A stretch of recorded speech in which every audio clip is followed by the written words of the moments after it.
Glad you're here. You made it to Book 4, Book of Saucers, the special report on alien species.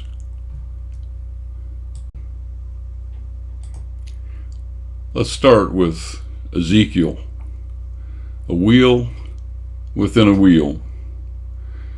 Ezekiel says, "In my 13th year, in the 4th month of the 5th day, while I was among the exiles by the Khyber River, the heavens were opened, and I saw visions of God.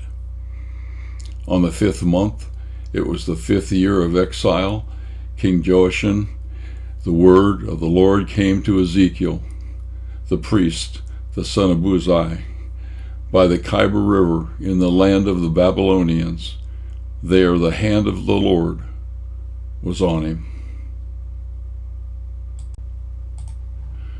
Ezekiel described 4 of the creatures that were within the wheels. 4 living creatures. They had human form. Each had 4 faces and each had 4 wings. Their legs were straight. Their feet were like calves' feet. Their feet gleamed like shiny bronze. Under their wings were human hands. They each had 4 faces and 4 wings. Their wings touched the other creature's wings. As they moved straight ahead, they did not turn. The 4 faces looked human. Each right side of the face looked like a lion, and the left side of the face looked like an ox. Each also had the face of an eagle. Each had 2 wings spread out and upward. Each wing touched adjacent wings on both sides. Each had 2 other wings covering their bodies. Each went straight ahead when the spirit would move without turning as they went. We included a picture of a deity, a Sumerian deity called an Anunnaki from 2300 BCE, which is about 1,000 years before Ezekiel. The Sumerians worshipped the Anunnaki. About 3,000 years after Ezekiel, in the city of Magenta, Italy, there was a crashed flying saucer. It was a pre-dawn haze, June 13th, 1933, in a quiet field near Magenta, Italy, erupted into chaos. The bell-shaped craft, 10 meters wide, tore through the night sky. Its metallic hull glowed like molten starlight before slamming into the earth and leaving a smoldering crater. Locals whispered of a divine thunderbolt, but this was no act of nature. The craft's occupants, tall, blonde, humanoid, with pale blue eyes and subtle oriental-like features, lay lifeless or comatose. Italian military police under Benito Mussolini's iron grip cordoned off the site with ruthless precision. The man known as El Duce declared silenzio assoluto, a total blackout. Journalists who dared to report on the unknown aerial object faced the tribunal for state security's wrath, their careers and lives hanging by a thread.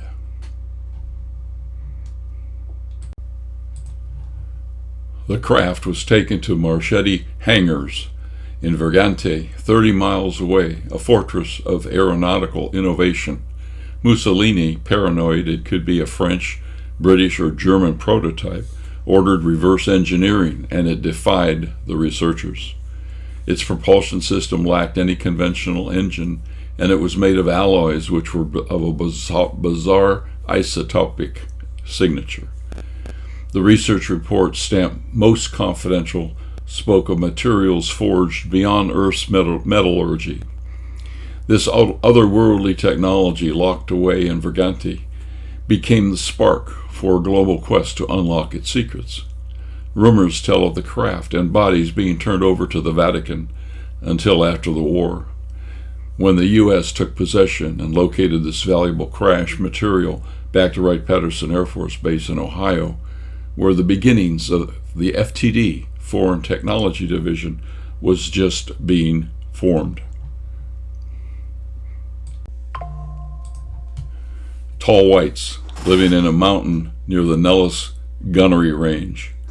This claim comes from Charles James Hall, a former U.S. Air Force weather observer stationed at Nellis Air Force Base in the mid-1960s. In his book, Hall tells of encounters with a group of extraterrestrial beings that he called the Tall Whites. He claimed they could be telepathic, moved quickly despite appearing frail, and sometimes wore glowing or shiny silver suits that added mobility. Over time, he said he overcame initial terror and developed a cautious familiarity with them. Hall describes them as height 6 to 8 feet, very much taller, aging up to 10 times our years. The older they got, the taller they got. Their build is extremely slender and frail-looking, with long limbs, skin chalk white or paper white, almost albino in appearance, hair platinum or silver white, very fine and short. Eyes large, often blue, could appear as pink or red. Overall, humanoid, but not human, Nordic-like.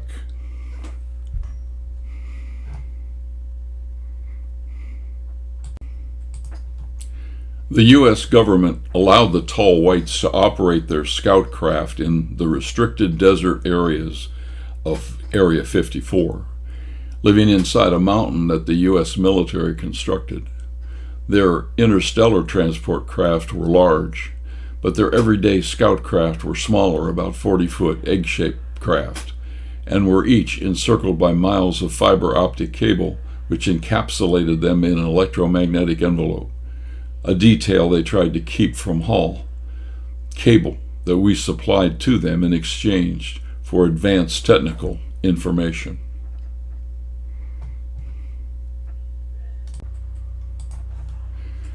Ancient echoes of the Tall Whites.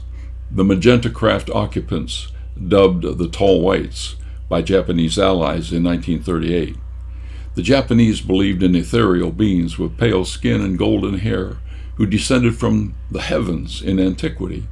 These figures mirrored in the Hopi and Zuni tribes, star people, pale-skinned visitors with advanced tools whose legacy lingered in the desert artifacts. There were also myths whispered of lost technology, like the Vimans in India, bell-shaped flying machines with anti-gravity and spinning mercury propulsion. The Magenta craft occupants could be the first appearance of what we call the Nordics. The Nordics have always been associated with beautiful blonde people with blue eyes and pale skin, standing close to 7 feet tall. As we just saw, Charles Hall's Tall Whites were pale. Their hair was platinum and sparse, and even translucent. They were never called beautiful or warm. Instead, they were quick to anger and almost hostile. Hall goes on to say that in contrast, the Nordics are identical to us and have lived amongst us for a very long time.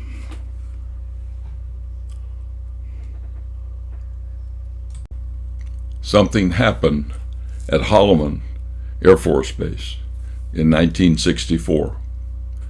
Emmenager and Sandler were contracted to document the landing of the Holloman Air Force Base UFO encounter, which resulted in pulling the official USAF video and producing an animation video instead. Forced to sign an NDA, the non-disclosure agreement, and never to reveal the existence of the original film.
of these craft emerged three beings, not of our world.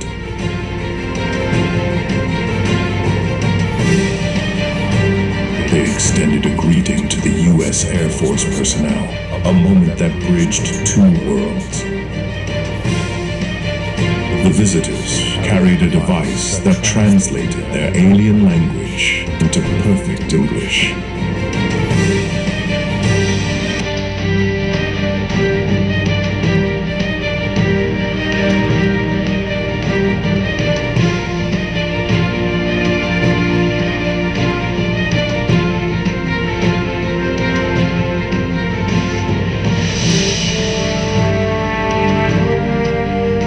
They stayed for hours, a meeting of minds from different realms.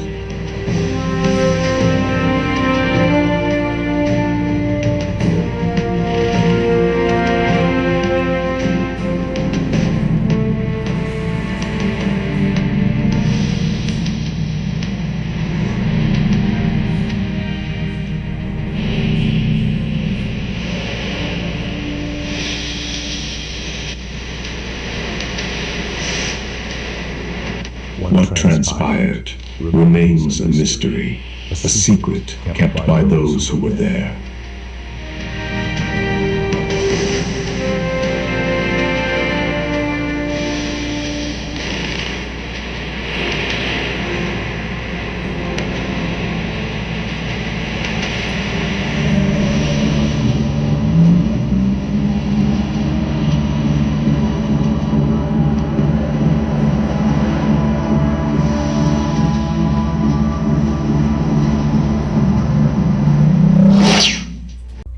Hidden information, hidden from the American people.